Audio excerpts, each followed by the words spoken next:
Okay, first of all, the Kaltura thing was not working, so that's why I have to do it in this format. But here we go. So this is talking about cholesterol biosynthesis pathway and how lovastatin is a drug that can work to lower all cholesterol levels in the body. So first of all, just a general overview of the cholesterol biosynthesis pathway. So we start with acetyl-CoA, and this will be transformed into HMG-CoA. And then right here is kind of the step that we're going to be focusing on for this presentation. So HMG-CoA is going to be converted to mevalonate, and then eventually through a series of multiple steps, we'll get our desired end product of cholesterol. And this pathway is shown in detail over here. But what we really want to focus on for this is the conversion of HMG-CoA to mevalonate. This is done with an enzyme called HMG-CoA reductase. And this is really the rate-limiting step of our cholesterol biosynthesis. It can be regulated by a feedback system. So under normal conditions, the body will be able to sense that it has enough or sufficient levels of cholesterol, and it will decrease its production of this pathway and kind of limit how much more cholesterol is made until that cholesterol has been used up, either for producing like steroids or hormones, etc.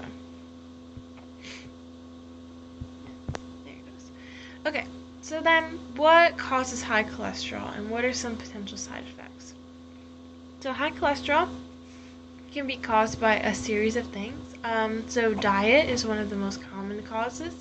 So if someone consumes foods that have high levels of fat or lipids in them, they're more likely to develop high cholesterol. It can also be caused by a poor lifestyle, so lack of exercise, smoking, drinking, etc. And then it also can be partially genetic or family history. So if you have someone in your close family that has high cholesterol, you might be predisposed to developing it in the future. So possible side effects are arteriosclerosis. This is when the cholesterol kind of forms a plaque in the arteries, and it can cause blockages, which can lead to some more serious side effects such as heart attack, coronary artery disease, or peripheral artery disease, which can cause clots and emboli. It can also lead to a stroke in the brain, so if blood is blocked off from the brain, it will cause a stroke. And it can also lead to hypertension or just high blood pressure, and it's also common in individuals that have type 2 diabetes. Alright, so what is lovastatin? So lovastatin is an oral prescription medication that is prescribed to lower cholesterol levels. The statin in it also means it's an HMG-CoA reductase inhibitor. So we're going to go into more detail on how this works, but this is the enzyme we talked about earlier that converts our HMG-CoA to mevalonate, and it's the rate-determining step of our cholesterol.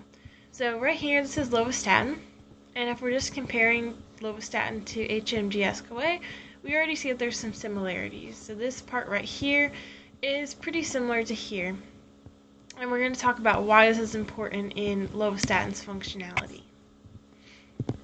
Alright, so yeah, how does lovastatin work? So lovastatin is a competitive inhibitor of HMG-CoA reductase. So this is the enzyme that we talked about that binds to the HMG-CoA substrate under normal conditions in order to continue that chain, produce mevalonate, and eventually produce cholesterol. And this image is for pravastatin, which is another competitive inhibitor. It's another statin, but the process is essentially the same here. Really the only difference between them is this component over here. Okay, so yeah, so this is a competitive inhibitor. So that means that the lovastatin competitively competes with HMG-CoA in order to bind to the active site of the enzyme. So we see right here, this component in red is very similar to this component here. And so those similarities allow it to bind into this active site because they share a similar shape. And then once it has binded to the HMG-CoA reductase, it will prevent the binding to HMG-CoA, which prevents the production of mevalonate. And anytime we have any kind of blockage in the biosynthesis chain, we're not going to get our end result of cholesterol. And this isn't to say that this does or has this effect in every cell, because that would be harmful to the body. We need cholesterol to act as a precursor to steroids and hormones, but it does work in quite a few cells, which effectively helps lower cholesterol. And then we talked about in Chapter 9, whenever we have competitive inhibition, this will increase Km, but our Vmax remain unchanged. Alright, so before lovastatin can even work and work to lower cholesterol, it has to undergo a conformational change. So when lovastatin is consumed in the body, it's in its lactone form, which is shown here, and this is its inactive form. So if this were to interact with the HMG-CoA reductase, it likely would not be able to bind to the active site because the shape is not similar enough, at least for competitive inhibition. However, when this drug is entering, because it's an oral prescription, it'll go through our digestive system, and along the way it'll be hydrolyzed with water, and this will break the bond right here to form the hydroxy acid form. So here we have our ether, and then here we have our carboxylic acid and alcohol. So now this is the active form of the drug, and if we compare this part right here to HMG-CoA, we see these are very similar. They're almost identical. The only difference really is we have a methyl group here, and here we have a double bonded oxygen, whereas here we have an alcohol. But overall very similar, and it's able to bind to the active site of HMG-CoA reductase very efficiently.